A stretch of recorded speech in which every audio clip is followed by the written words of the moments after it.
Hello, my name is Shireling, and we're going to talk a little bit about a game that I've picked up recently. I put quite a few hours into the game just to kind of get a good experience of it. A lot of people have talked about it previously, Cyberpunk 2077, and kind of my take on it is a little bit fresh. A lot of people had complaints about the game, how it started. There was the whole debacle with its release on console. They're doing a bunch of next-gen console gameplay, and it just was dying and breaking all over the place. So I don't play console games. I do computer games. So for me, I never had that kind of experience. In fact, for me, it was actually quite pleasant. But there were still things that, compared to the trailers that I saw and the news that I heard about it, it wasn't exactly the same. And so this was my first game that I ever tried modding. And modding, you can do in a variety of different ways, but I'm going to kind of talk about some of the mods that I use. Hopefully the gameplay will work. I tried recording this earlier and OBS didn't like it transitioning into gameplay, but we'll give it a shot. But before I do, I'm going to go over a couple of notable mentions of mods that are pretty good, depending on what you're looking for, that I don't have implemented in my game necessarily, just because I was looking for a specific experience.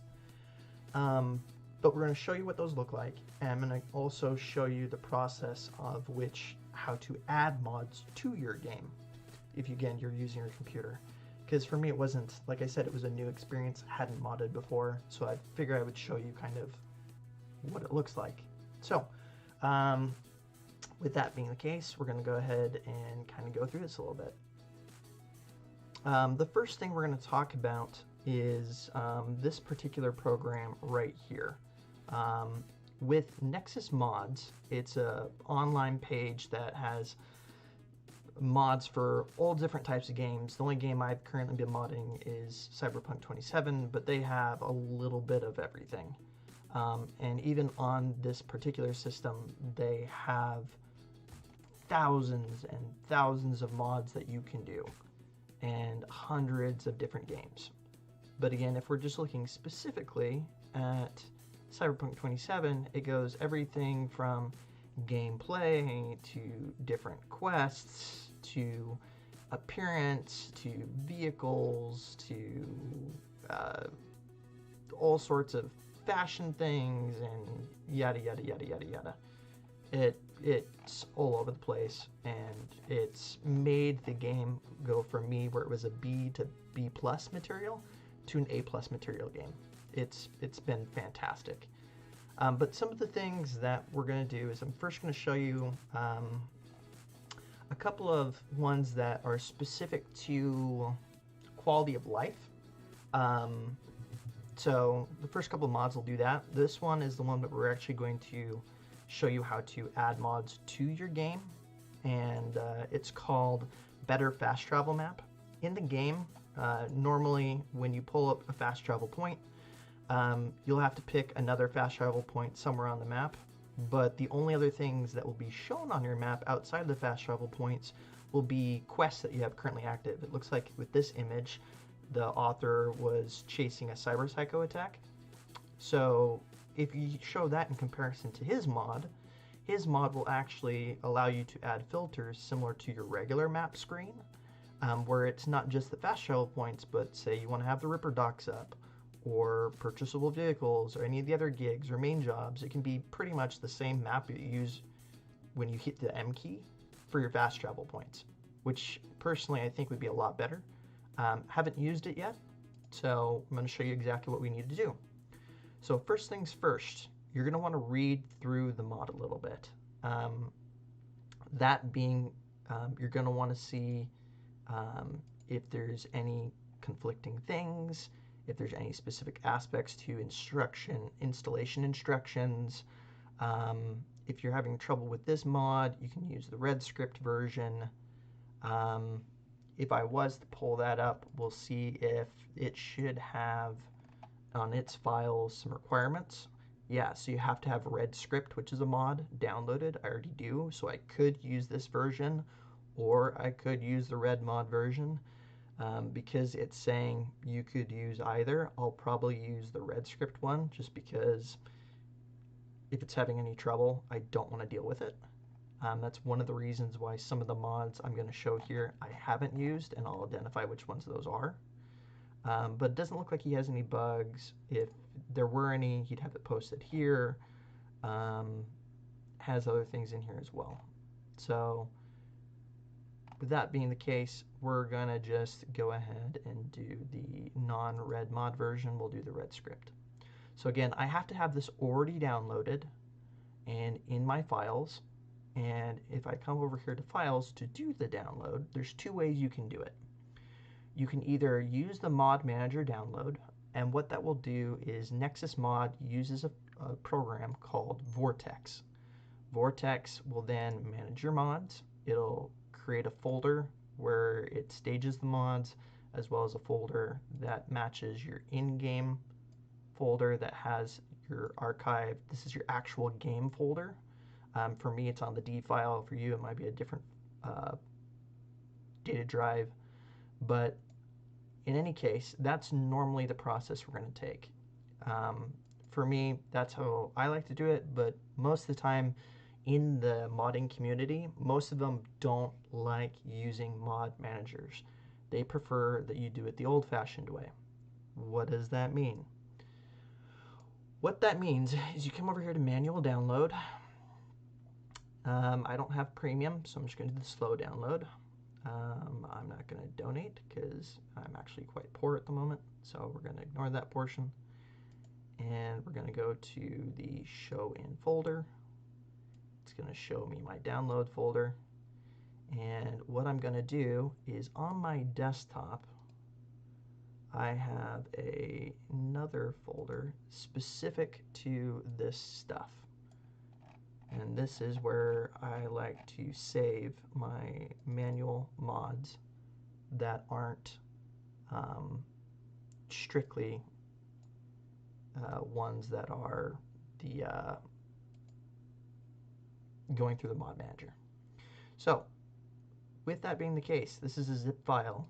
Normally I would suggest using 7-zip to extract.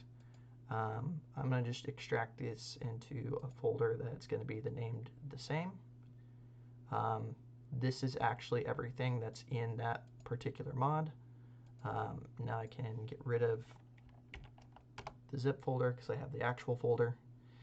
And then what you're going to do is with this, you're going to simply drag this folder into your game folder.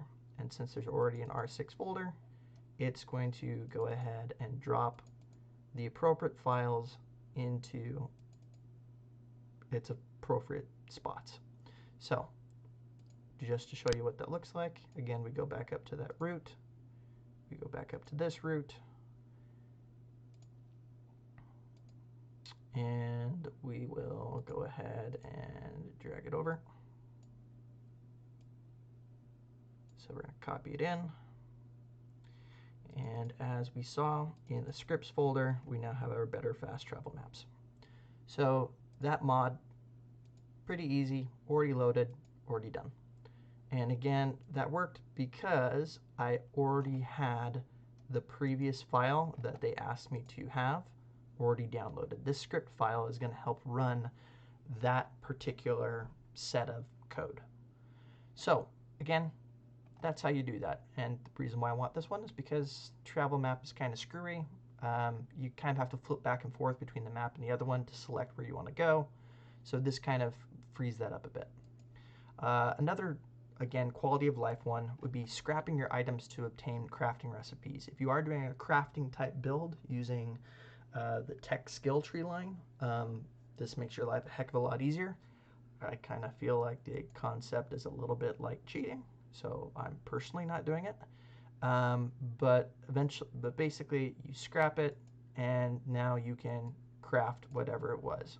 So whether that's mods, whether that's items, whether that's clothing, whatever it is that you're scrapping, congrats, you just learned the crafting recipe. Which, for example, if you have a really rare mod or attachment that you found and you scrap it, great, now you can make them on your own. So enhanced crafting. So one of the things that's unique about the items and other materials that you get as drops is sometimes they'll have various traits to the weapon. With advanced crafting, not only can you rename your weapon when you craft it, but when you're picking your weapon and you're actually crafting it, one of the things that you can do is you can actually pick what type of damage it's going to do. Because many times, like this particular katana, which they've named Longclaw, he chose to have it be chemical damage, when he could have chosen to have a variety of damage types. Those are random for you in the base game. You don't pick those. So with this particular thing, it lets you quite literally make the item that you want, rather than getting a random drop. Zoomable scopes. You have a scope. If you zoom with it, you lose the ability to fire many times. This, you don't lose that ability. I don't have a lot of scoped weapons on either of my current builds, so it's something that I'm tracking, which you can do by clicking here, and then when you go to your mods, you can go to your tracked mods, and it'll show up. So if I ever do something that has more scoped weapons, like a sniper build or something like that, maybe I'll use it, but in the meantime, not really prevalent for me, but good quality of life. Another thing that we saw in the trailers for the game was an individual had the blades that show up in the arms. For some odd reason, I'm having a mind blank, but with those blades, they stuck them into the wall of the building and they climbed the building. This mod lets you do that. It's called wall hang. The one thing that is different is that it doesn't require you to have the blades in your arm. This one, you just press the button, you're near the arm, you hang off of it. So is that cool for exploration purposes and generic exploration? Yeah, sure, that's awesome. Cool, do it. But for me personally, it's not necessarily something I'm interested in. I like to figure out, kind of puzzling my way through, of how they expect me to get to boxes or other things using the base game's equipment. These next couple are going to be more about actual gameplay. The Stealthrunner, normally in the game, when you have your various tree lines, those tree lines will have body. So used to whatchamacallit, D&D, that it's called dexterity, but give me a second and I'll come up with a name for it. It's not dexterity, it's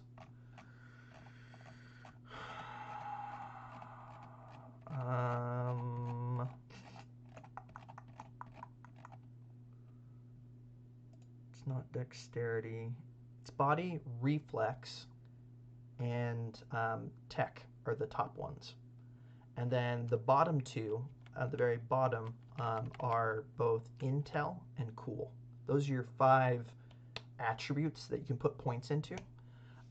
With this particular mod, it adds a 6th one, as well as, I think you have the ability to get extra points that you can put in. But it's called Stealthrunner. It's specific to doing a specific type of gameplay. One hint, it's probably stealth. The reason that I find this one particularly interesting is not only does it ask you to do different things like pacifist mode, shadow mode, ghost mode, and depending on whether you get noticed or whether you avoid killing people or whatever the thing, because you can do takedowns that are non-lethal. If you do any of those, you get extra points towards this skill tree. Ghost rewards, shadow rewards, pacifist, no touch, hero. You can see them right here on the left. Depending on which ones you're doing, you get various perks for those trees, in addition to the perks that you can actually invest in. It also keeps track of your stats in terms of your playthrough. It gives you new items based off of camo and what those things can do, which is pretty cool, as well as new weapon modifications and cyberware. And yeah, overall, it seems like a pretty interesting set of things. Specifically, the ones that I wanted to touch on were these particular perks that you can get, which I thought were fascinating. So you could do the pickpocket ones where you can come up and instead of grabbing them, you can literally loot them without killing them undetected. And if they're carrying shards or access cards, it'll have little signs over their heads so you know to loot them specifically. So that's called Socket Spy. Then you also have Jack In, which seems kind of interesting. This particular one allows you to take control of surveillance cameras while standing next to one without a cyber deck. Normally, if you have like a tech deck, or not tech deck, any other like a cyber deck, you can usually hack them and then take control and do different things. This allows you to do that without having to need to have any of those quick hacks or those cyber decks. The other thing that I thought was kind of interesting about this one was the Cyber Ninja, because obviously you don't want to necessarily be spotted with a lot of these things. And this one allows you to do melee attacks and not trigger combat, which is amazing. Normally you have to do one-shot head kills to do that type of stuff, or come up and grab them and do a takedown. But this, you can literally pull out a sword or a hammer or something and take them down, which again, thought was kind of cool. And they keep track of your stats. So with that whole new skill tree, that's interesting. But probably the most interesting thing, especially if you've watched the anime, is this Wannabe Edgerunner build. It's built specifically, I don't care about your ads, get rid of that. It's built specifically to imitate cyberpsychosis. As you can see in this image, it shows a humanity bar. Depending on how much cyberware you're currently wearing, it will affect your humanity. Depending on how much humanity you have, if you kill cops, if you kill people, your humanity drops. If your humanity goes too low, you enter a cyberpsychosis state. And also, depending on what type of cyberware you have, it has different costs towards that humanity. So off the bat, you're going to already have a humanity bar. As it goes down, it eventually triggers, you kind of go crazy, and when you're going crazy, you'll see over here where it says low humanity, where my mouse is hanging out. It has a pre-psychosis state and a low humanity state, where it will remind you that unless you take neuroblockers, you're going to freak out. If you freak out, regular people will immediately call the cops on you. You get certain boons or buffs to your speed, your damage, things like that when you're a cyber psycho. But you do have to do certain things to lower your humanity, including those neuroblockers, which are obviously a new item that you can use to get your humanity back, quiet you down. Normally, if people use this particular mod, they want to also use the humanity recovery mod as well. This one obviously requires the previous one. It also offers the pet your cat, because what this one's doing is it gives you a variety of ways to recover your humanity, including just resting. Obviously, you only get back a certain point because of the cyberware that you have equipped. But if you're not fighting for a certain amount of the day, it regenerates your humanity. You go to sleep, whatever. If you knock out an opponent rather than killing him using those stealth, non-lethal takedowns, recovers your humanity. You pay a homeless person some money, recover your humanity. Pet your cat. Again, that's the reason why that one was listed. Get your humanity back. So all those things are very tweakable, but those two are really good in terms of gameplay that either I feel like should have been in the game already, or just good quality life improvement. Next sort of section of mods that we're going to go into are more based around the world and how you interact with it. Lives of Night City is connected to another one that I also highly suggest. But the Lives of Night City basically gives you extra story bits based off of shards that you can find in game. You can also do escort missions and other things in terms of interacting with just regular NPCs in the crowd.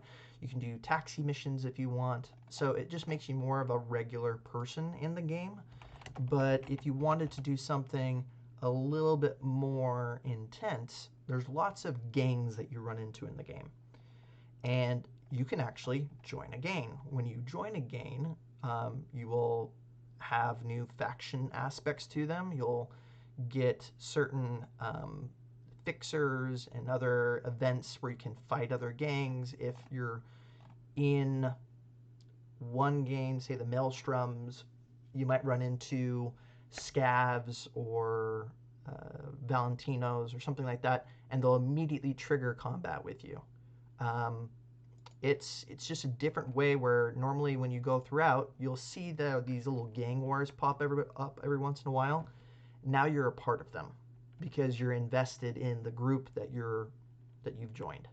So it definitely brings a new aspect to the game. Not only that, but you also get new items that you can wear to sort of mix in with that particular group.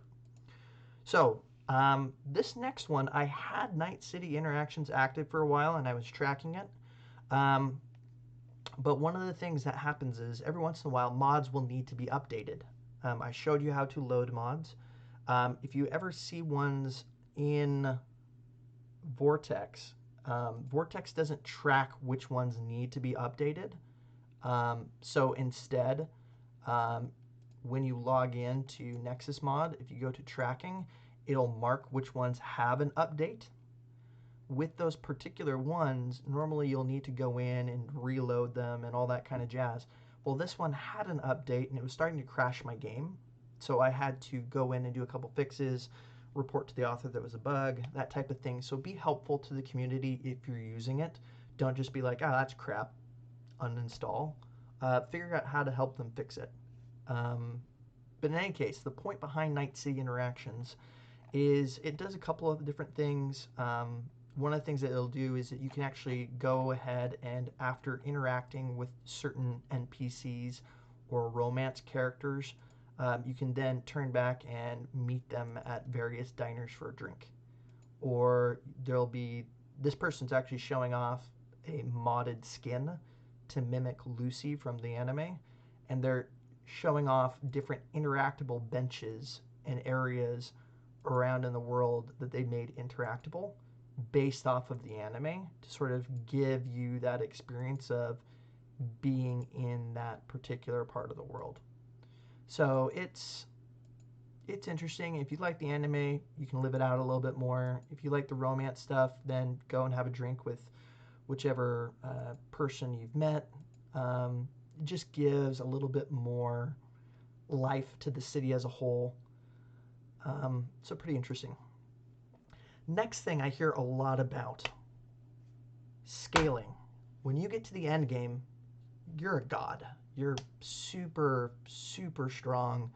You're taking out enemies left and right. Even the big final boss doesn't feel terribly difficult, depending on how well you're geared. The first time I played through, I had no mods, and he still felt like paper. I was using a mono wire and a Netrunner build, so I was hacking from a distance and creating havoc without having any repercussions of getting too close and getting damaged. So also had some camo skin, so it helped. But anyway, so these next two mods are specific to those people that are saying, game's not difficult. Then add some level scaling. This particular mod actually looks at the difficulty and gives you a variety of versions that you can use. You can either have all the enemies continue to scale at your level. Maybe you want them to scale a little bit higher than you at all times, so you're going to do level scaling +3 or +6. Whatever the situation is, you can go ahead and tweak those levels and adjust them to make sure that you control the difficulty that you're seeing in-game. If you want to even take it up a further notch, Scissors difficulty option does a variety of different things. This particular one, with enemies, it will add no shooting delay. You shoot them, they start shooting back. There's powerful mini bosses. If you get hit, you get shook. Just like how when you hit your enemies, they get shook. There's just a lot more to this in terms of the different things that you have. You can even control what you can see with the enemy dots on the mini-map. You might know an enemy is there and you haven't even seen them because you did a ping, but you know, they're around here somewhere. The ping disappears, and now you don't know where they are, compared to the base game, where once you ping them, you see their dot, you know where they are. So this gives you a lot more immersion, and just a lot, it definitely makes the game a lot more difficult. And then the last couple of ones are more built off of for those that like style. There's a couple mods, even ones that I've included on my personal game, where you can do things online. So if you log into a computer, normally there'll be a net and there'll be a messenger. This particular person is showcasing both the car dealer mod, which allows you to essentially eBay a car. If you see a car that you like, buy it, and then it'll show up in your garage and you'll be able to use it. And it's not just the base cars. There's a lot of mods where you can create new cars that aren't just the traditional skins. Maybe they have different colors and things like that. But the other thing that you saw on their screen was this Atelier tab. Well, what does that thing do? It's the same idea that you get with cars, but now you get it with clothes. So if you wanted to make sure that you could get all the clothes in the game, go ahead and spend some money and Amazon yourself some clothes to your wardrobe and to your apartment. Last thing, again, if you really liked Edgerunners, go ahead and do Edgerunner location additions. Make sure that when you install it, it may or may not have conflictions with other ones, depending, because again, mods are changing the game, so you need to make sure that whenever you're using them, that it doesn't conflict with other mods, so always double check with what you're dealing with. But that's, again, all the mods that I would give as notable mentions. One's based off of, again, quality of life, gameplay type with like the stealth and the cyberpyschosis. Then there's the immersion to the game, gangs of Night City, lives of Night City, and then if you want to increase the balance and making sure that it's easier to find the various items, whether it's vehicles, clothes, so forth. So we are going to see if when we start this game up, so I can showcase some of the mods that I have, if this is going to crash my OBS. I hope not, but we will give it a shot. So hit play right up here on that button from Vortex, and then it should just turn right into the game, or at least launch it.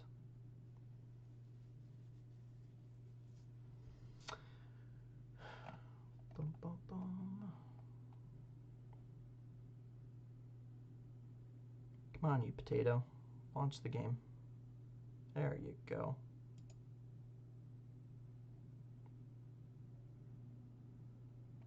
And just to make sure, I'm going to see if this works, but we're going to move my screen a little bit with another layout.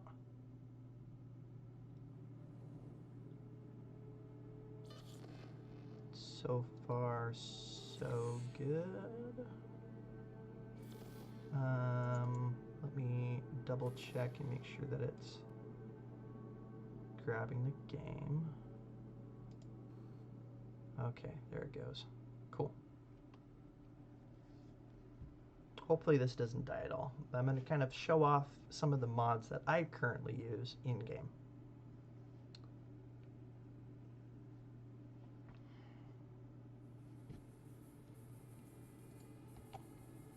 Many of you have probably already seen this, the intro, video, that type of thing.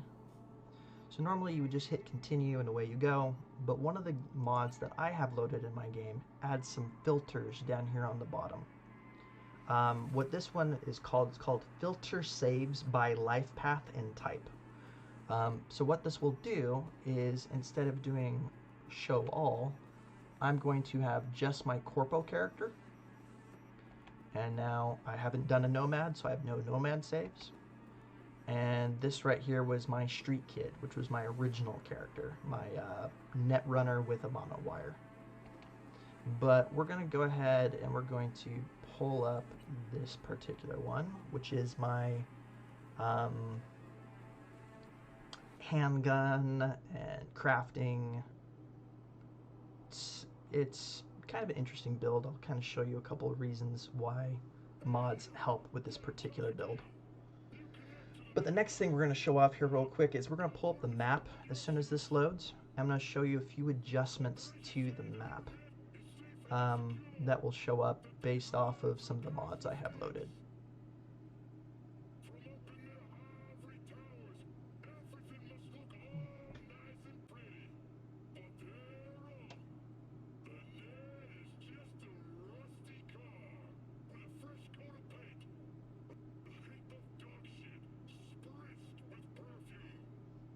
Okay.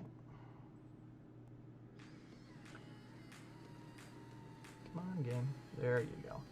So, one of the very first things we're going to see is if I pull out here, we're going to start hiding some of these things. Drop points, docks, fast travel. Okay, cool. So, one of the things I'm going to show is if I pull up drop points, not only do you have the regular drop points that you deposit junk and other things at, or maybe guns you don't want, you want to sell it for cash, but you have these weird techie ones. In the game, what they've implemented is a system based off of a mod called chop shops.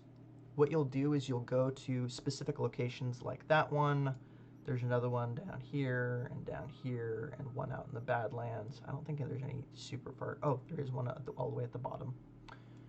But if you take a car that you've hijacked, whether it's due to your body ability or whether it's due to your tech ability, you hacked the lock or you just ripped open the door, if you're riding around in that car, you can go ahead and drop it off at one of these locations and you'll get some eddies. That's a really good way to make money if you are just short some cash. Just run around, steal a couple of cars, and depending on how nice of a car it is, you'll need a higher value on your character in order to open it and steal it. And the higher the value, the more eddies you'll get. I've seen cars go for 12,000 eddies. I've seen some go for like 3. So depending on, again, that level, you get to one of those spots, great. And then you can just camp around there and do different things. One of the ways that I kind of worked with this is I had a fast travel point over, where is it? Where's Afterlife? Afterlife is right here. And I would go from Afterlife, and there's usually some really nice cars in that parking lot. And then I would drive all the way down here to this tech spot, drop off a car, and then port back. And most of the cars in that parking lot were about 12K each. And it usually took me like 30 or 45 seconds to make that drive. So with under a couple of minutes, you have 30, 40K. So it's a really good way to make money. If you want something that's a little less aggressive of a way to make money, any of these drop points, if you interact with them, not only do you have the regular buttons where you can collect a reward because you went above and beyond on a mission, or you were just selling random junk, but when you interact with it, there'll be 3 missions at the top of the board. They will rotate every 30 or 40 seconds. Those missions are based off of a mod called Make a Living Courier. They're courier missions. You're a pizza delivery guy, essentially, but who knows what you're dropping off. So you go from one point, it'll put a timer up on the left-hand side of your screen, roughly where these filters are showing up on the game right now, and it'll have a timer, and it'll say like 1 minute 30, 3 minutes, whatever it is, and that's how much time you have to get from your point to wherever this other point is on the map.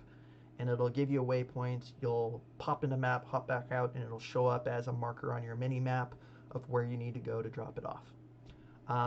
So that's a less aggressive way to make money, but usually it's only a couple hundred or so in terms of eddies. But again, these are things you can tweak. These are things you can manipulate if you want. The other thing is with vendors, not only do you have your regular vendors, but anytime you walk past the stall, say you're back at your home area over here, near let's go to apartments. You're over by the H10 building, and you walk outside. You know how you have those couple of vendors as soon as you get outside of your elevator lift? You can now interact with any of those vendors, meaning that if you ever get encumbered, depending on how much gear you loot off of enemies, you now don't have to walk for 10, 15 minutes to the nearest drop point or vendor, because now those vendors are all over the place now. There's so many more, and now you can interact with them, sell your stuff, get unencumbered, and get back into the game without having to stumble your way across town. So I found those vendors very helpful, and sometimes it's nice to just pick up a little bit of food, or if you're just gonna kind of role play a little bit, then great, hang out, whatever. The other thing you'll see is you'll see these metro stations. I'll show that a little bit more in game, because I actually think these are pretty cool, and we'll showcase that one along with our Immersive Timeskip here in just a second. But make a note of that metro station. We may not use that one in particular, but just the idea overall is something that we'll probably play around with a little bit. The next thing that's kind of a quality of life aspect is I think this is a stolen car. Is that an actual car? No, that's a stolen car. Your cars will have a car icon over the top of them. That way you know that it's actually your car. One of the ones that you can call using, obviously, the B button. But we're going to come over here and just drop this off here real quick, just so you can see the menu and get an idea of what you're looking at. One thing I did notice with the chop shop option,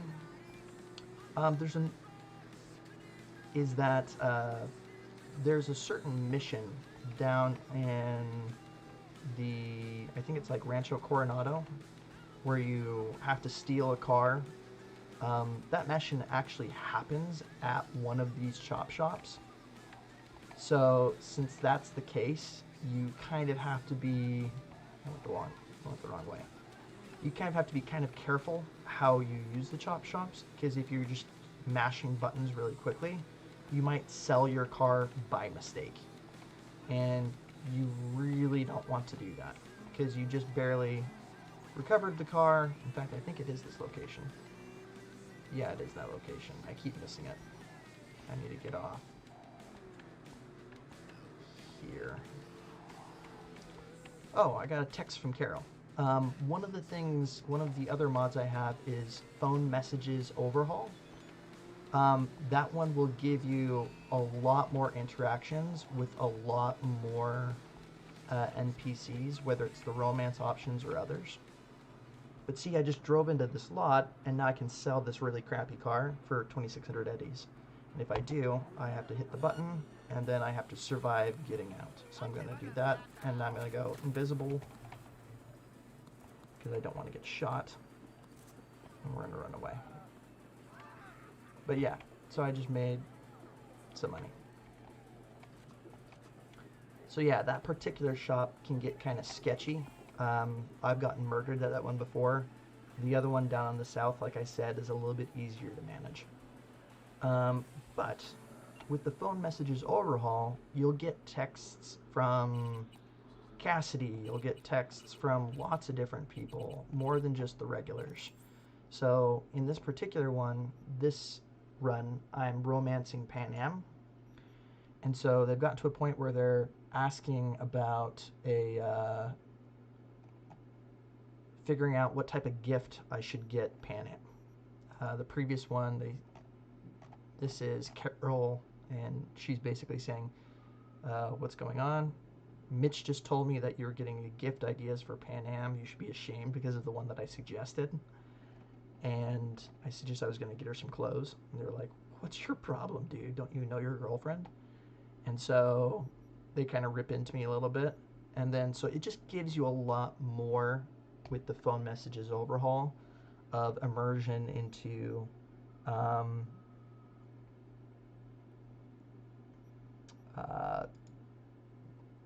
what to what you want to do with your interactions. And a lot of these things actually made me laugh. They're pretty good. And one of the things that is interesting about phone messages overhaul, if you really enjoy the romance options, then don't worry about it. But if you wanted some additional ones, there was a mission that you do for Wakako, the fixer over in Japantown, where they have you save this Netrunner called Bugbear. Well, after doing it, this guy that created Phone Messages Overhaul will actually generate a whole romance train specific for Bugbear. And overall, I thought it was pretty good. Don't want to do any spoilers for that. But as you go through that story, it's mainly through text, so it's interesting. But it's definitely a good addition. If there's definitely a lot of talk of, well, what other romance ones could you create? He did a good job with it. He intermingled a lot of the other romances into this one. It was just, yeah, really well done. So I have nothing but applause for that particular author. Anyway, so I've shown you a couple of these so far. Let's do this real quick. One of the things that a lot of people have noticed about the game and that they weren't entirely too excited about was the motorcycles. A lot of the motorcycles just feel like they're a reskinned car. There's no real advantage or disadvantage of having a motorcycle. But if you get Bike Overhaul, it gives you a lot more. That particular mod, Bike Overhaul, gives you a lot more of a motorcycle feel. They go faster. The banking is definitely a part of the situation.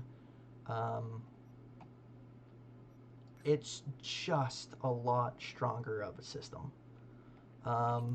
So overall, I would say if there's any car one outside of maybe getting one of the custom car shops where there's actual parts that you can put onto your vehicles, this one is just great because it feels like an actual bike. Most of the bikes will go faster than most of the actual cars. Some of them will get in the upper 200s in terms of speed. So I'd say if you're not going to go too in depth with the car aspects of the game, I would definitely say Bike Overhaul is a strong contender for any of the ones that you should get. I'm personally not driving very well, but I'm going to clean up my map here real quick, and that will give me a chance to show this one. So there's a simple untrack quest mod, and what it'll do is normally if there's a main job that's going, it'll always track, and sometimes that can get annoying. With the simple untrack quest, you can right-click it, and now when you're driving around, it's not a distraction.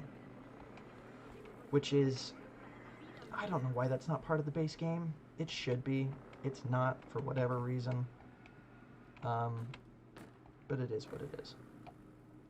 So what we're doing here is we are going to go ahead and interact with the Metro System mod.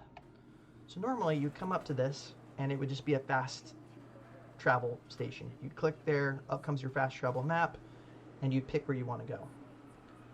This mod gives you actual stations that you can come into. In here, I can go ahead, sell my stuff. Whole 9 yards, just like normal. But one of the things that you should notice is opposite of where my camera is on the right hand side, you should see the next end cart station. And you'll see 3 options, one with an X. This is how you can track where this particular train line will go. Because when you look at the map, where we are is we're at Glen North. So there's one train that'll spin around and go down to Glen South. That looks like it's the blue line. Then you have Alexander Street. And let's see where that would go. Alexander Street looks like it's the blue line where it's going up toward downtown. And then you have another one that's going to Congress and MLK, which is just over to the east of where Glen North is. Glen North is right where it says Haywood.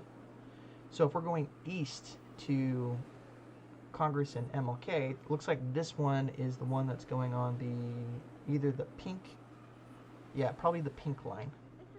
So we just have to figure out which one we want to go on, and then we could come up to the door, come outside, and figure out which map we want to go to.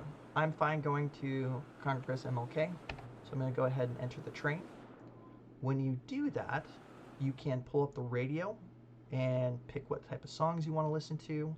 I do have Radio Prime Edgerunners, which is a radio extension. Radio extension is a mod. Prime Edgerunners is also a mod. With the radio extension mod, you get this channel for free, Night City Radio. So we will just try that one. But as you can see, you get these stations, and so you can watch the car travel around the city, and now the metro system is actually active. So this whole aspect to the game was something that we saw in the original trailers, and you saw it from this point of view. I hit the Q button, and you're inside, and you can see where you're going throughout Night City. I wish it had a little bit more interactivity. I wish you could open the door to the train and then walk around. Now you just use the mouse wheel and you can change your seat. But for being able to even use the cars at all, this is a pretty good setup. And it's not free. Every time you go from station to station, it will cost you 2 eddies. So it's very cheap. It gives you a great amount of immersion. And personally, I think it just looks sweet. Especially if we were to use this. It's the hotkey is the this is for the Immersive Timeskip. So if we were to travel around, but it was nighttime,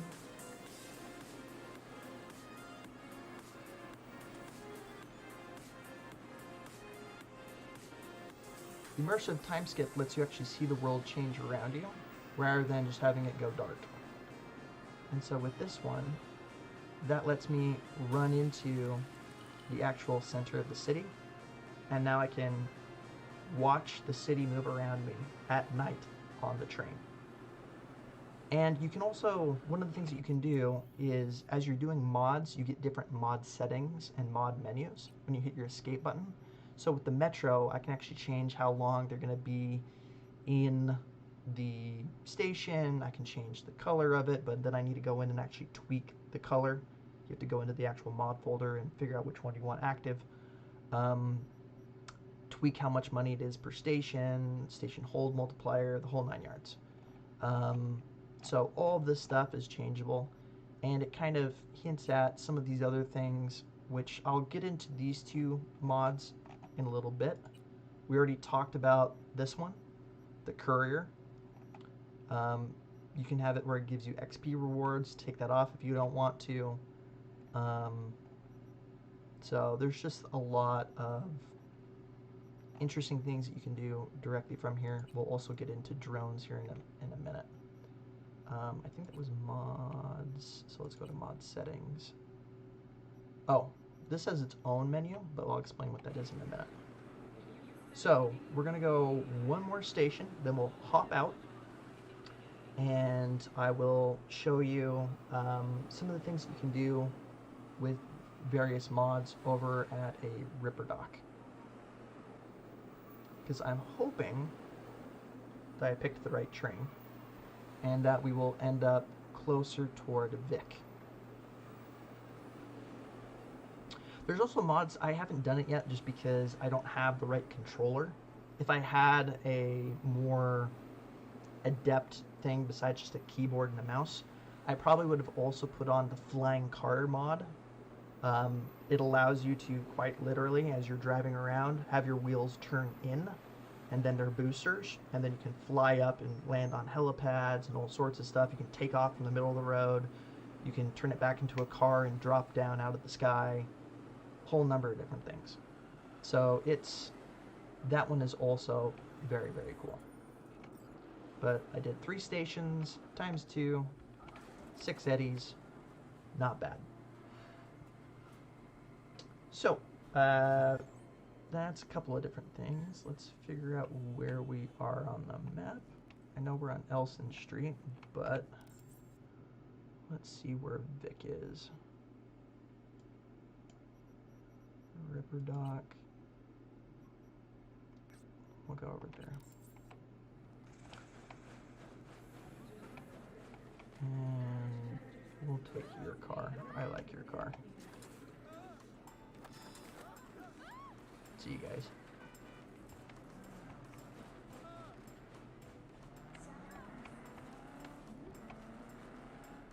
So, the reason I'm going to Vic is there's a couple of mods that do also immersive things. You have Immersive Ripper Dock, and it'll let any Ripper Dock, instead of, normally when you use a Ripper Dock, you just go up and you say, hey, you get some work done. And when you do that, they pull up a menu, you figure out what you want to buy, you lose some eddies, and you're done. It's very much just a game menu. There's no interactivity like if you actually went to a real doctor. If you went to a real doctor, you'd sit down in the chair. The same way that you did when you first met Vic, who is your kind of like your personal Ripper Doc in the game. Even though he works with everybody, he's definitely like your first one. He has communication with you at the end of the game, lots of different things. Vic's just the best. I love Vic. So, that being the case, we're going to pop out right here. And what Immersive Ripper Dock and Immersive Vic, those are the two mods I'm showcasing right here. Vic is specifically for Vic, but Ripper Dock also gives you a little bit more interactivity with all the rest of them. But instead of just coming here and saying, hey, thinking getting some work done, immediately getting the menu, was thinking about swapping some chrome. You got any new toys? he now does a few more animations, and it gives you the chance Chair, please. Sit down. to actually Relax. sit down in the chair, turn around, and he's willing to actually do the work on you. So that little bit of immersion, I think, is pretty impressive. I like it personally. But the reason that we're coming here specifically is to showcase a few more, whatchamacallits, things. One of these is the Kiroshi Optics Expanded. Normally, you don't have as many Kiroshi Optic things. This one gets you all the way up to Legendary and Legendary Iconic. What that does is it gives you more slots in terms of putting in more mods, which is awesome. Who doesn't want more slots for that? So that right there is one of the things that he offers specifically from him as a vendor. But one of the other ones that we had is you saw that System EX. I'll showcase that again. This one right here, it gives you the ability to have additional operating system slots and hand slots. Why is that important? Well, for any of you that are on console, you know that when it comes to your stuff, you can either basically pick, hey, I want to be a Netrunner and use a cyber deck, or I want to have a Sandevistan and move super fast, or I want to be a Berserker and be super strong. This one, you can still only pick between the super strong Berserker or the Sandevistan, but you also have the addition of the cyber deck. But there's also another mod that builds off of this that allows you to have a tech deck. The tech deck looks like a cyber deck, except for the actual image of it is a little bit different. So this one looks like more like a traditional USB. This looks more like a shard that you're putting in your neck in terms of the design of the actual thing. But how they function differently is with the tech deck, it allows you to, since I went the crafting route, I am now able to craft, using this new menu key, drones. All over the game you run into mechs or flying drones or other androids or whatever it is. Now, depending on which tech deck you're equipping, which one you're using, that tech deck will give you up to a maximum of 3 drones that you can take with you into combat. I'm ready. So, depending on what you have going for you, my particular build, I have a 3 in intelligence. So my cyber deck is built specifically to increase the time that enemy netrunners have to hack me. It's more protective than anything else. So if you look at the ones that I picked, I have like the Stephenson, the Tetronic. That's the one you start off with. That one's crappy. But essentially, I kept making my way until I could get the Raven micro cyber decks to make sure that I'm a little bit more stealthy, and when they hit me, it takes them longer, so I have better survivability. And I'll explain why that's important in a minute based off of the other mods I have loaded. But with the tech decks, you'll see a couple of them here. There's the Mox one, which allows you to have 2 drones because it's not legendary status. It increases the drone health by 20%, the accuracy by 30%, and drones no longer die when using the Explode tech hack. Drones heal when they kill a target. This is the next Mox one, or the lower Mox one. 2 drones, health by 20%, they no longer die. So obviously there's an upgrade when you get the stronger ones. This one, again, 2 drones, armor's increased by 20%, accuracy by 30%, and they regenerate 1% for every second in combat. They also gain the Sandevistan abilities, so they move fast when you move fast, which is the reason why I got the final upgrade of that version, which also allows them to use high-tech weaponry. But now, not only do my drones, which I now can make 3, they're stronger, they're faster, whatever, but they get my Sandevistan abilities, which based off of the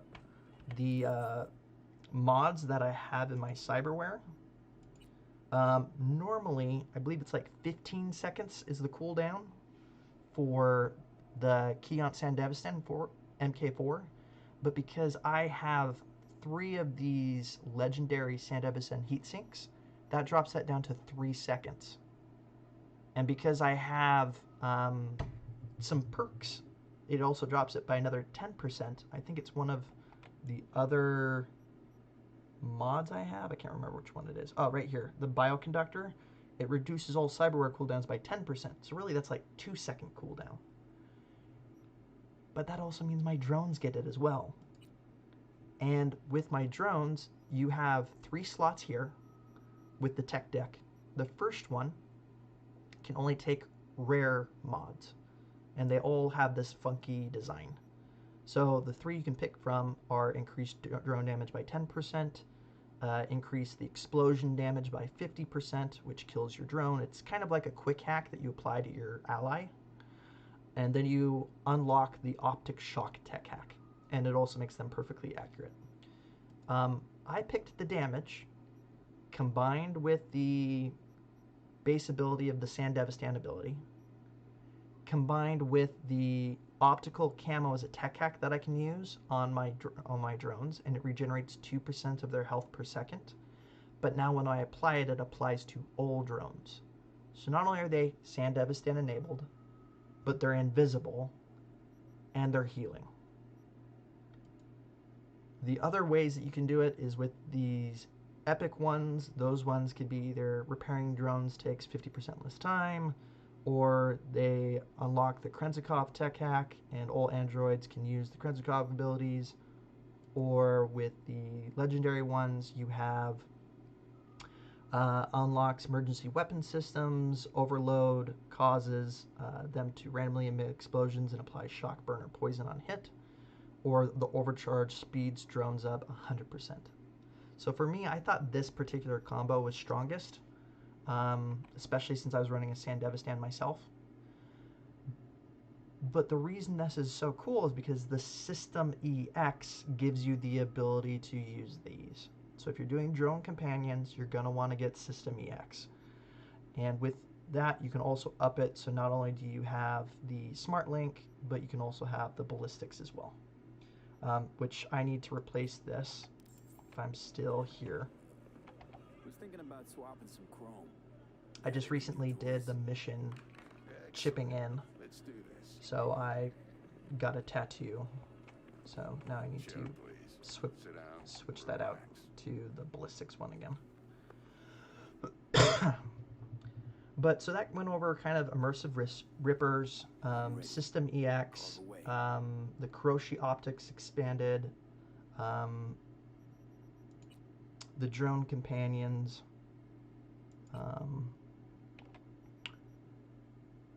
oh, this is the other one that also does with Ripper Docs. I almost forgot about this one. This one is called Lynx Paws. Let me see the name here. Lynx Paws Reimagined. Generally, when you're playing the game, most people will either use the fortified ankles, which allow you to hover after you jump, or most often the reinforced tendons, which gives you the double jump in the game. But the reason I picked Lynx Paws is because my character is built off of camo, stealthy, handguns, treating your gun as a sniper rifle, essentially, because it doesn't drop off in damage, and if you do headshots, it does a bunch of damage. So with all of that, I thought getting these new Lynx Paws, where it increases your movement, it increases how quickly people will see you, decreases fall damage, the whole 9 yards, that it was really good with this stealthy gameplay. So Lynx Paws Reimagined is also a good one. And when you're using the drones, one of the things that you want to realize with using drone companions, again, that's the name of that mod, is that you're also highly recommended to pick up the mod called Combat Crafting, where in the middle of combat you can just hit the I key and recraft a drone if your previous one dies. Or you get too close, you trigger the combat, and then you don't have the ability to craft any drones. That kind of sucks. So combat crafting, highly recommended if you go the drone companions route. We already talked about the radio stations. We're pretty close to home, so I will showcase one more thing while we're over here.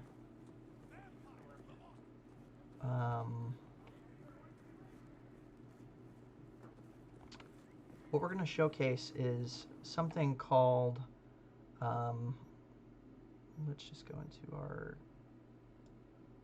mega building. Let's do the generic home one. I'm going to show a few different things. Number one, normally when you're at one of your apartments, there's a variety of apartments. I also have another one called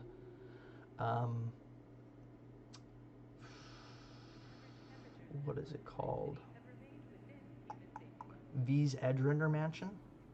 It's the mansion that you get at the end if you're doing I think it's like the sun ending. This shows you those courier paths. So you can pick any of these, hit the F key, then you have 30 minutes to go over and drop it off at said spot. I'm just going to cancel that because I don't really want to deal with that right now. But normally, when you come in here, you might have taken the time to unlock a cat. There's some missions where you can go to... Where is the little bugger?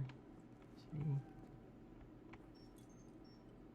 Oh, he's taking a dump. I'm going to leave him alone. But you unlock the ability to pet your cat, which you can go down, it'll nuzzle him a little bit, but you can also get apartment cats for all of your apartments. If you want to, there's other mods you can get to change the appearance of them so they don't look like this particular one, but there's some story significance to this particular one. I'm not going to spoil that, but with that being the case, I left that alone, kept the same model. But you can get one for your Japantown apartment, your Motel, the Glen, Corpo Plaza, a bunch of them. So it's pretty nice. But one of the things I wanted to showcase in here was the E3 windows. So now you have smart windows that will show up this particular view. So if I wanted to open up my messages, I could click there and it would pop in so I could get to my messages. If I wanted to, I could change it so it's turn on my music automatically, closes the window, close it for nighttime, open it for daytime, whatever you want. Sometimes on some of the animations where you're forced to fall asleep, this little screen here with the graph and everything will show up on a nearby window. So that kind of breaks the immersion a little bit. So sometimes it's good, sometimes it's not so good. It just is what it is. But one of the things that you saw in there was that graph. That graph is connected to the stock market. This is just 3 clicks. You hop in, and depending how the game goes, different things will happen. If you do lots of NCPD missions, if you invest in NCPD stock and buy some of those stocks before you go on a mission, then the stock price will go up. I stopped doing NCPD missions recently. Stock price went down. So depending on how you play the game, say you're going to go and you're about to do a Militech mission and you know it's going to steal something from Militech. Well, invest in Arasaka. After you're done with the thing, sell the Arasaka stock, buy the Militech stock. It's going to go down. So as you're playing, you'll have a variety of stocks, and then you can turn around, sell them, buy them when they're low, sell them when they're high. You'll be able to look back and say, oh, I have this much money, and I can sell, we'll sell a bunch of this stock. We'll sell that half of it, make some money, and it'll tell you how much you have that's in stock versus how much you have in cash. And then when you get off your computer, great, that's how much of a profit I made based off of what I bought and where it's sold. So you always need to look at that profit part when you're selling. So right here when you're looking at this and it says profit versus cost of transaction. So even though I might sit here and go, I could sell this much, that's the cost of the transaction, that's only how much money I'll make, the bottom part. So just be mindful when you're looking around playing with that. But it's really interesting to see kind of like how the world reacts to the missions that you choose to do. One of the reasons I'm in here is because one of the things I wanted to show you was a filter that you can add to your stash. It's called stash filters. That's the mod. Normally, you have all these filters on this side.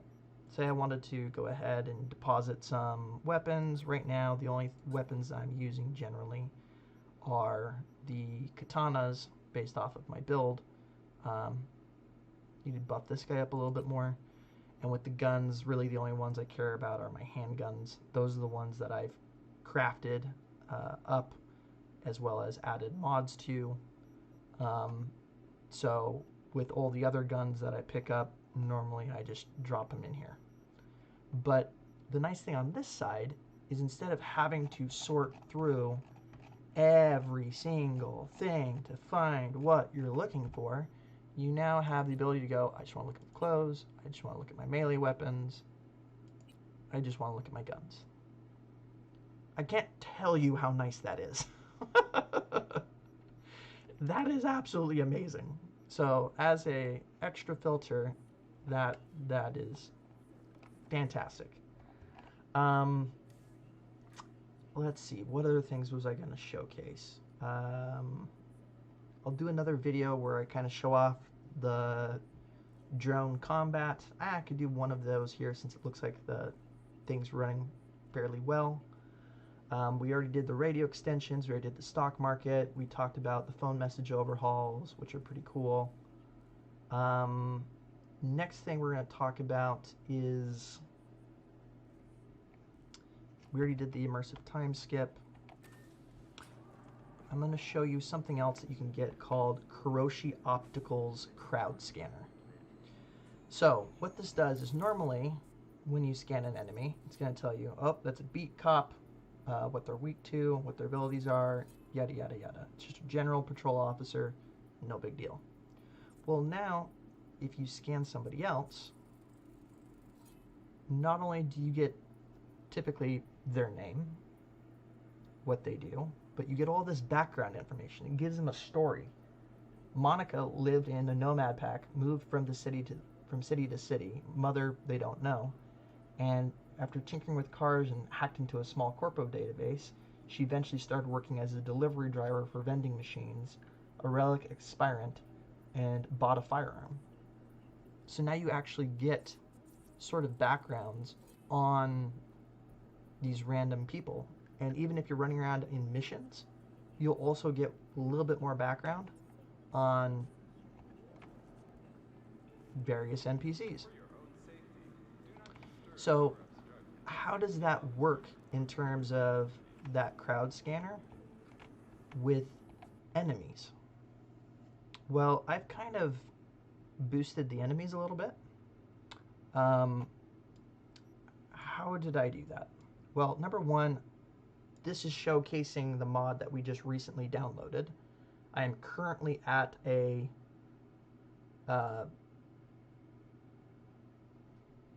fast travel juncture, and normally not all this stuff would be up. So I would normally want to have Ripper Dock. I don't care about that. I don't care about that. Those two are fine. Exploration, I don't care about. Apartment vehicles, that's probably sufficient for how I would set this up.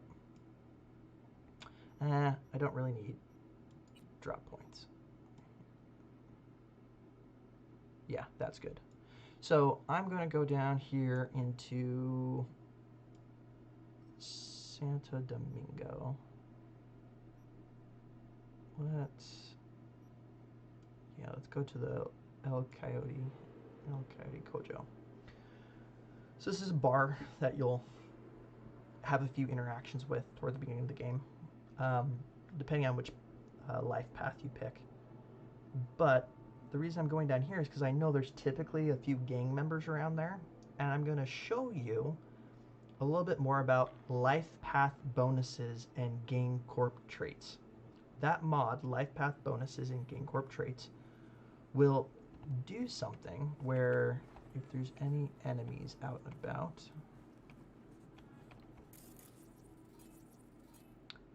you'll see that part of the bottom where it says level 43 normal NCPD. Again, this hacking, that's pretty normal too. So NCPD doesn't really change that much, but if I remember right, the bar, yeah, the bar's right here. So we're gonna go into the bar here real quick, And sometimes there's some Valentinos in here.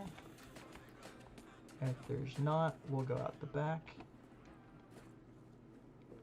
Usually there's some over here in the side alleys. There you go. So if we look at these guys, the Lifepath and Gang bonuses mod, if you can see over on the right, it has a lot more information. So not only does it have the weaknesses and the resistances that you normally see, but then at the bottom it also says, based off of this particular mod, how this guy is maybe stronger, depending on the fact that he's a Valentino and I'm a Corpo. So that being the case, he's opposed to me. So he takes only 80% of my damage, not 100%. So he gets a 20% resistance to whatever I do. I get 2 eddies for whatever his level is. He's a level 43, so I would get 86 eddies for killing him. He gives 150% street cred. RAM cost is more. Upload time is more, so it takes more to actually use quick hacks on him. And he's immune to bleeding, critical hits, and other things. So why is this important?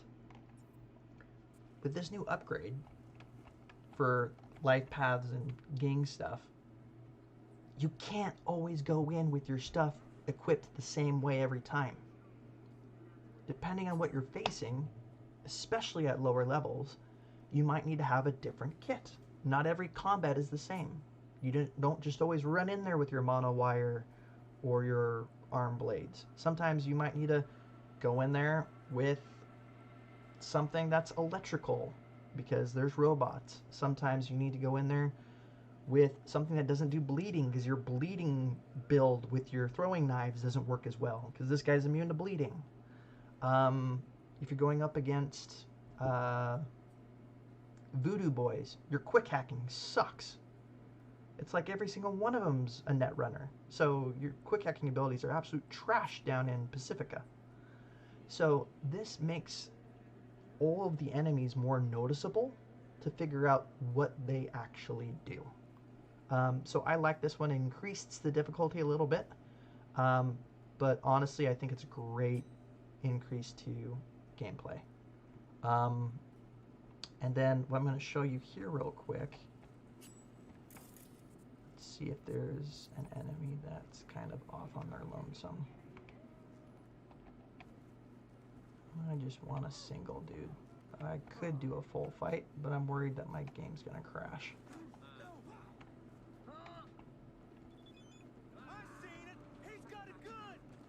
Oh yeah, this guy's beating up on somebody.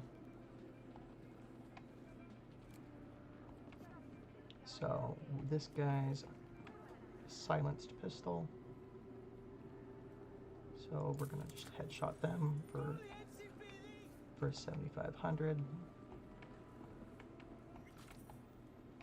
There's that guy. So I'm gonna show you this new form of takedown. So I'm gonna come up behind him, grab him for a takedown, and now I have a breach takedown. So what this does is with one click, I'm going to actually hack into his head when I take him down, and it's going to kill him. So similar to the other takedown modes, except for this one, I actually plugged into the back of his head.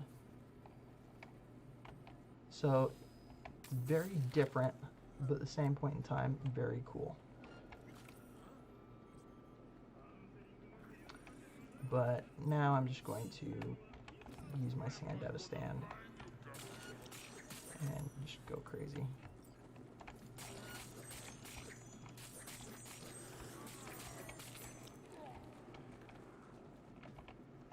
So I'm just going to come over here and chill.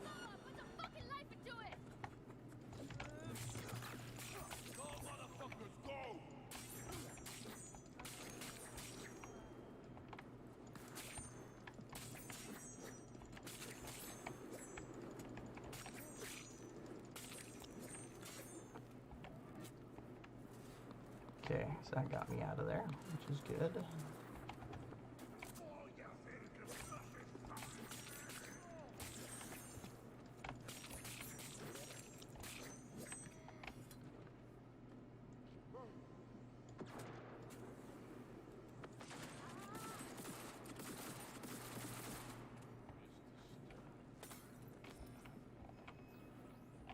Okay.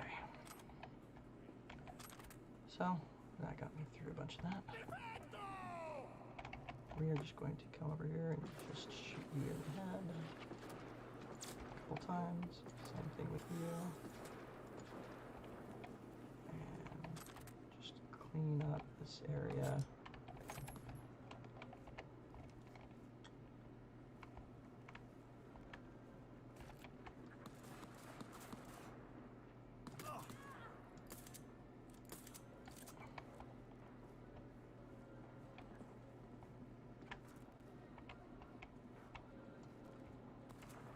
Oh, there you are.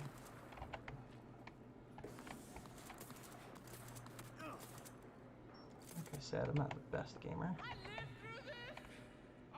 No, you're not going to. Good thought, though. So, 2 3-second Sandevistan, a couple guns, and lots of perks is kind of that build. But anyway, so that's the, whatchamacallit, the breach takedown along with the Lifepath and Gang-Corp traits. If we went into another area, I wouldn't know off the top of my head the exact area to go into, because I've been playing this particular one far enough that I'm pretty much at endgame. But there's a, can I quick hack this? Or is this just showing me? Nope, not quick hack. It was just somebody got distracted by it. Random person. Maybe I can quick hack this. It's not popping up. I don't want to buy something randomly. But there's something called, I'll kind of showcase it using the menu buttons, but what it is, getting a little distracted, let's stop, is there's 2 mods. One's the base mod, and then there's a backup mod. What it is it's these AI Netrunners enhanced. This particular one, Netrunners are kind of a joke in the base game. Like, yeah, sure, they might hack you, and you might get on fire from, like, contagion or overheat or whatever, but you don't really get hit with a lot of hacks. AI Netrunners Enhanced gives you an auto kill hack for your enemy AIs. It takes a while for it to get uploaded just on base without the cyber deck I'm using. But because it is just an auto flatline, I'm using the cyber deck that I have because of it. But you could also turn on the ability to make them be interruptible or stop hacks when damaged. I think that's stupid. If they're hitting you with a hack, you have to go find them, search through all the enemies, and actually take them out. And then I also have another one called Amateur Hackers. What that one does is it makes just more Netrunners. The amateurs don't have the high-end hacks. They have more low-end hacks, similar to the base game, but it just makes them more prevalent. So if you're not paying attention and you get with a hack, you're like, ah, no big deal, it's overheat. Ah, no big deal, I get shocked. But if you are paying attention, maybe you get a weapon jam, or you get this auto flatline. Whatever it is, then you realize, oh crap, now I need to throw on my Sandevistan, run through everybody, and try to find the guy that's crouched, that's hiding and hacking me. So it definitely puts the fear of God into that particular NPC, and it makes it a lot better. So with that being the case, with my Netrunner build that I did have, I had a lot more throwing knives, and with this particular one, I clearly am running with a silenced pistol. Normally, if you miss a silenced shot, it triggers combat. With this one, we don't have that. So you can actually use a silencer that's silenced. In real life, that's not the point, but in most video games, that is the point. You put on a silencer and it's quiet. But you can tweak with these different levels. This is just the defaults on how this works. But like if you threw a knife and you missed, started combat in the base game. In this one, you throw a knife and you miss, wait for it to recharge, and then it comes back to your hand, just like how the knives normally do. But it's definitely helps out if you're going the silent stealthy build. So we've kind of talked about all of these. The only other thing I'll show here real quick is kind of that drone crafting idea. When it comes to the drones, unless you have the high-end crafting, you can only craft up to a certain level of drone. So if you're going to do drone companions, you're definitely going to want to have more of a tech build, which is obvious to say, but I'm going to say it regardless. So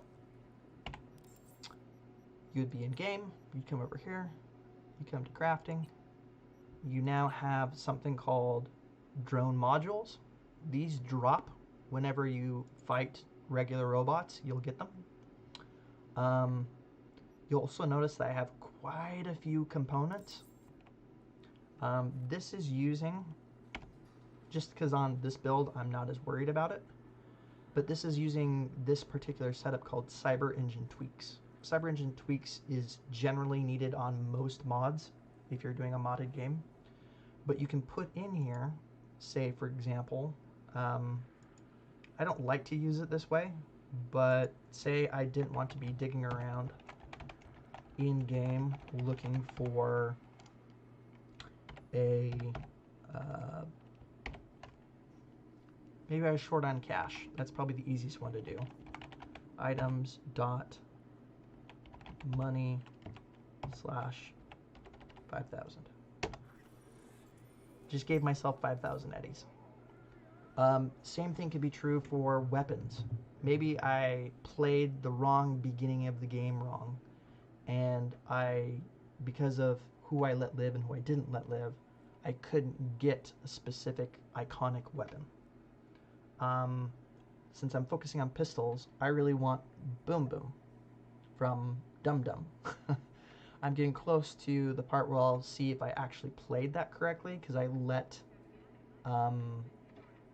Brick live, so I don't know if I played it right. But if I didn't, I can just come into here and add the name for the item for Boom Boom into it, and it would just be added to my inventory. So there's ways that you can use this to kind of get around things. I don't like using it for that way because I already have the ability to sell cars. I already have the ability to do courier missions. I already have the ability to do a lot of things. But because I need to have this particular mod to run the game, I just wanted to pull up the hotbar menu so you could see what it does.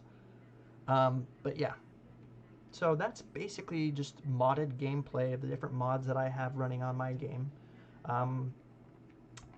If I was to take an overall number, I think I'm running, let's take a quick look. 1, 2, 3, 4, 5, 6, 7, 8, 9, 10, 11, 12, 13, 14, 15, 16, 17, 18, 19, 20. There's probably running about 35 or so. Because some of them, for like each apartment cat, that's a separate mod. But yeah, overall, like it's just a easy to use, easy to play system. Brings the game up, I feel like, significantly. And the fact that, for example, one of the ones I have is Mega Buildings Expanded. So with this particular one, the mega buildings have extra rooms. You can go down onto the middle of the floor of the mega buildings. So you can kind of explore that area. There's no interactable with NPCs, but immersion-wise, it feels a lot more alive. And there's a lot more different ways that you can get around, which is kind of nice. But what I'm going to show real quick is this particular mansion. Don't do that. Sometimes on the fast travel points, if you click and drag the map, if you accidentally take your mouse over the top of a fast travel point, it'll travel there. It's not what I wanted it to do. But it was going at least in the right direction. So I can just come up here to this guy.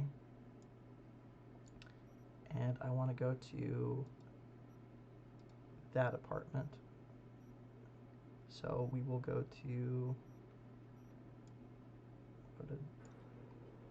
that one, even though it's upstairs.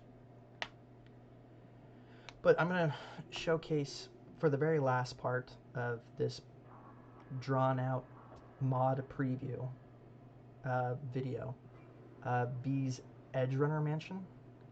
I believe the cost of it in Eddie's was like $75,000, which isn't significantly more than the other apartments in like the Corpo Center or the Glen or things like that, which in terms of quality I probably would have made it cost more, but it is what it is. I didn't write it. If I really wanted to edit the code, I could, but I'm not going to. It's not mine. I don't want to break it.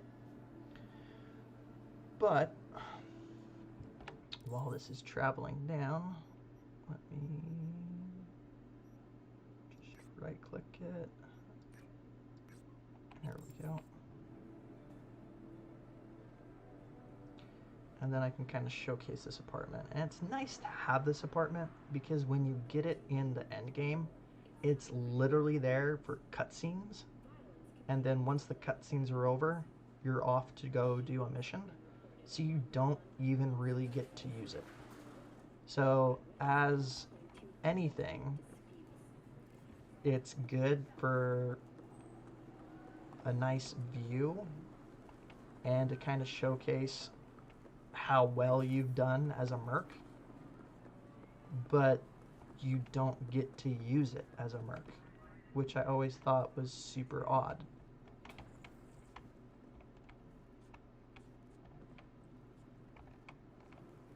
Come on. I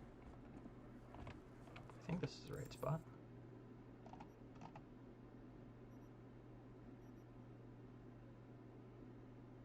Penthouse, fast travel point. Yeah, that's the apartment.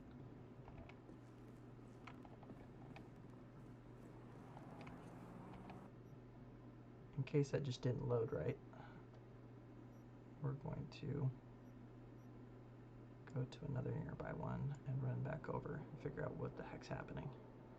Maybe I need to be there at a different time of day. I don't know. That's odd. I'm gonna have to add a comment or something to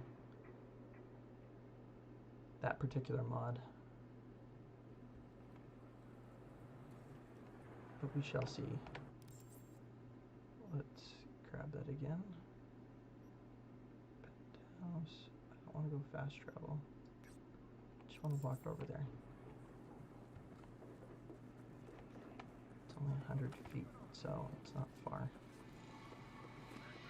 But yeah, generally, if this was working right, you would just walk up to this elevator. Elevator doors would open, and you could go up. Okay, so it loaded. Let's turn around and try moving the day a little bit. And we'll do it so you can actually see the day move. So let's get, so it's not the middle of the night.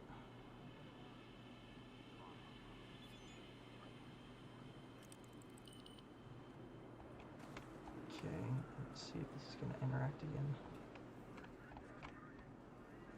Alright, well, I'll have to show that in a different video, but normally you go up there and you can sleep up there. There's a wardrobe up there, there's a stash up there, the whole 9 yards is up there.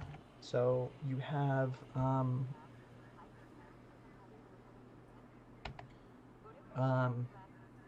yeah, it's just a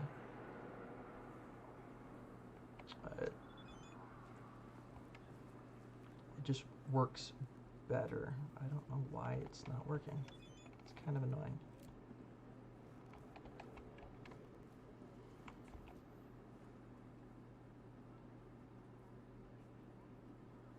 Here's a good example of the phone messages enhanced. Apparently, because I'm a dude, obviously I can't romance River, but apparently I can romance his sister.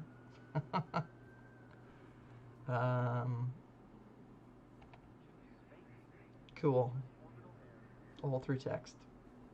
Anyway, so that's the game. That's the mods I run. That's how to add mods. Those are notable ones that, again, I personally think that you could get to improve your game. Flying vehicles is also one. I forgot to show it on here, but like I said, being able to do a barrel roll and all that stuff and not being able to control your car, I didn't want to deal with since I don't have a joystick. But if you had the right type of controller, it would be a fun mod to have. But overall, personally, I think this game's amazing and highly recommend it to anybody. But until I see you on the next game that I do, hope you all have a good night.